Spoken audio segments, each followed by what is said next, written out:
Ayan. Hey guys, welcome back to the channel. It's your boy, the God Gamer himself, Harriet. And it's Friday. And you know what that means? It's time for another bold review dito sa Fridays with Viva Max. Only on Harriet.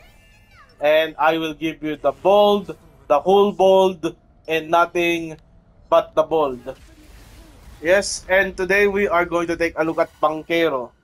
And this is a movie starring Mikaela Raz. Siya yung ate ni Stephanie Raz.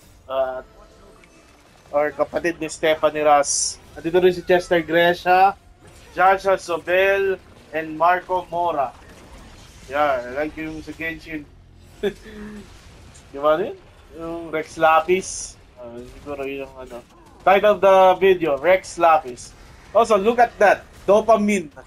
Yan, nakita niyo yung dopamine, no? That is some dopamine, bro. That is some numbers right there. Wala akong castories. Okay? So, this what it is. This is a support castories. Pinapakita ko lang sa inyo yung kanyang pagiging imbalance. And we got Sunday right here. Ayan. So yeah, if you like what you're seeing with the review, I want you to all to like this channel, subscribe to the channel, like the video, hit that bell icon for more of your bold review dito sa Fridays with BMX only on Harriet. The whole bold and nothing but the bold, the whole bold and nothing but the bold. Okay. But ayun, Banquero is the latest offering from BMX. It is it tells the tale of the love story between Levi and Ilyana. Like Ilyana Rasputin, you know, kapangalan niya si Magic sa Marvel. Go figure. At what is really what is really unique for this movie is mas pinili niya yung storytelling din sa mature scenes. I think, yeah, this is a VMX movie that only has two mature scenes, two seg scenes, okay, in 2025. That is why do I got two energy region ropes. 2025, rare. That's a rare moment right there. Kasi madalas, di ba, mas marami yung seg scene. Ano lang, yeah, it's two mature scenes here. Actually, 2.5. Kasi yung meron isa pero hindi sila talaga nagkubo. Tinuloy nila after. Yeah, 2.5. So but technically I'm not counting it. Tinatakpan pa ni Jano Nobel yung uh, kanyang dibdib doon. So, ayun. Yeah, it only has two segs. Okay, it's a love story to ni Ilyana, played by Mikaela Raz, and Debbie, played by Rex Lapis himself, Marco Mora. Si Marco Mora, si Levi ay isang vlogger, napadpad siya dun sa pinagbabangkaan ni Ilyana. Si Ilyana ay may nanliligaw sa kanya. Ang pangalan nung nanliligaw sa kanya? Si Gabo, played by Chester Gresha. At si Gabo, kahit niligaw siya kay Ilyana, hindi siya loyal. Kasi, may best friend si Ilyana, ang pangalan Osam, played by John Susbel. At itong best friend na to, Makati. Okay, so they exhibited the first mature scene in the movie, which is really incomplete, so I am not counting it. So, ayun.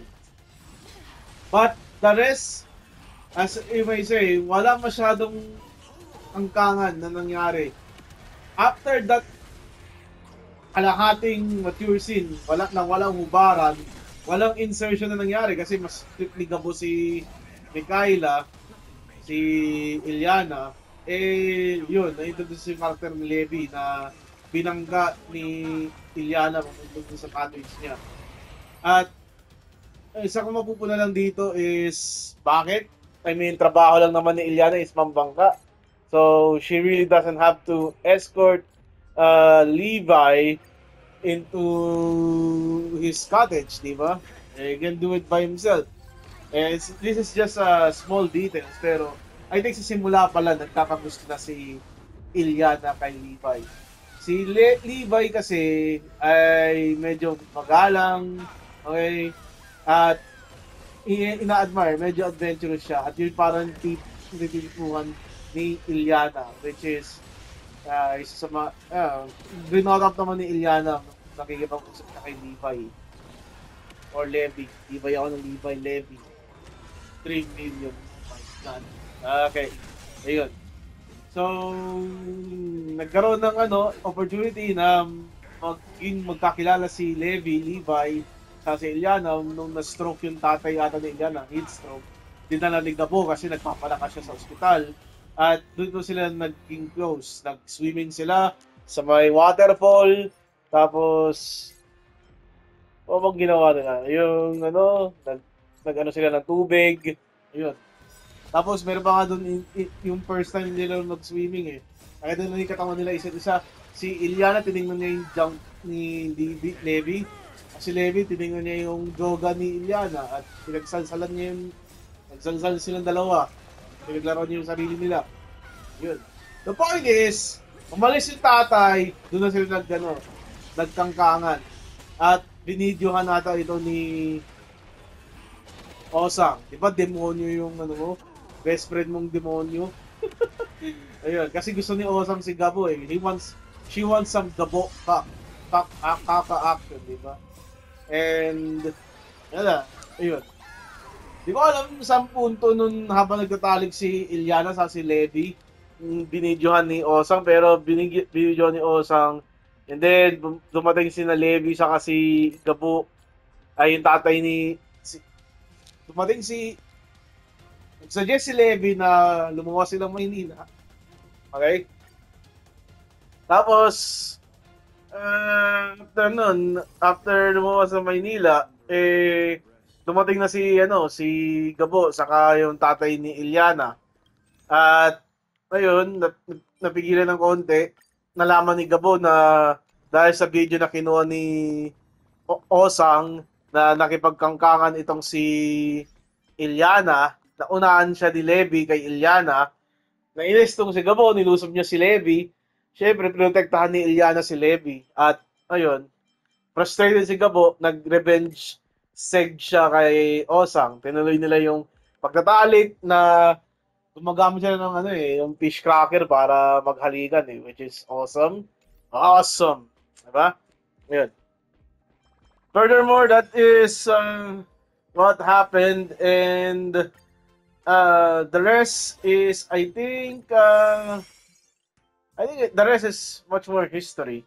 Kasi kung tutuusin, pag napansin mo yung ito magaling, ito madali, ito ito parang ano ba yun? Tutuusin, tapos na dapat yung story dito kasi luluwas na, pero hindi. Apparently, paalis na si Ilyana, as pinigilan siya ng tatay niya, nagpaliwanag yung tatay niya, iniwan siya ng nanay niya. Sa sobrang tagal mag-yap ng tatay ni Ilyana, nagsawa nagsawa siya kakaintay. Kaya sabi, bahala. Kaya sa sobrang tagal maghintay ni di ba? Sa sobrang tagal mo maghintay ni oy si Jade ako. Shit. Kailangan ko makuha si Topaz. Huh? Okay. Ano ba tayo? Full. Okay. Yun. After, when it's all said and done, talaga, ayun, hindi makapaghintay itong si Levi, umalis siya nang di man na nagpaalam kay Ilyana. Sila naman ni Levi yung kanyang vlog kay Ilyana So, sweet. Tapos, nitpick lang, nagtapos ang pelikula na to na, so, paalis na sila, si Ilyana, zoom in, siya na mag-isa, nagbabangga or something, and then ang ginagawa after niya mamangka, di ba, ay ano? Ano ginawa after mamangka? After mamangka ni Jade, nag-zoom out yung drone shot, and then ayun, tapos na yung pelikula. At roll credits. Actually, dapat sinabay na nila yung roll credits kasi ang ginawa lang dito, pinakita lang yung scenery. Para nag-field trip lang tayo sa pinagpupuntahan ni Ilyana eh. Di ba? Nag-field trip lang tayo doon eh. So, kung ako sa kanila, ano eh, dapat, paano ko ba sabihin to? Kung ako sa kanila, dapat, imbes na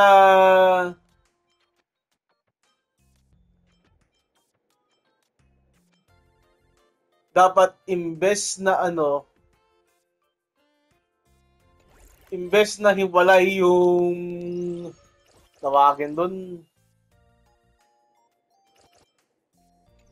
imbes na hiwalay yung hindi pa paliwanag ng maigi yung field trip dun sa pinagtatrabahuan ni Ilyana as bangkera, sana ang ginawa na lang, sinabay na yung credits doon. Two birds in one stone, di ba? It's a simple nitpick pero, di ba, mas convenient pag ginawa mo yun. Kasi, ang nangyari,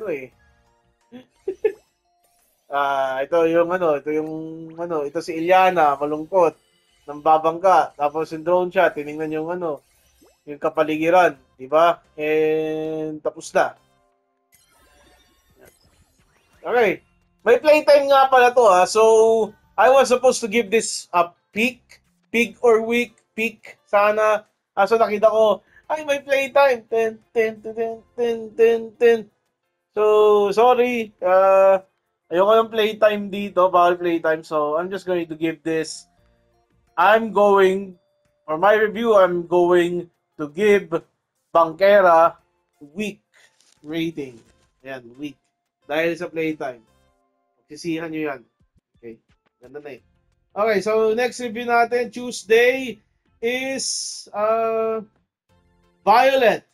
It's featuring Christy Imperial, Danny Yoshida, and Ali Raimundo. I'm looking forward to this kasi ito yung next generation ng Viva Max. Nakita na, they're the next gen BMX. Okay? LFG. Legends and Future Greats. Okay. Tapos, walang review next Friday kasi Biyernes Santo. So, ilalabas yung BMX latest movie sa linggo. So, we're going to have a Sunday review special. Ayun. Nakauwi na ako ng Bataan nun, kaya ayos din.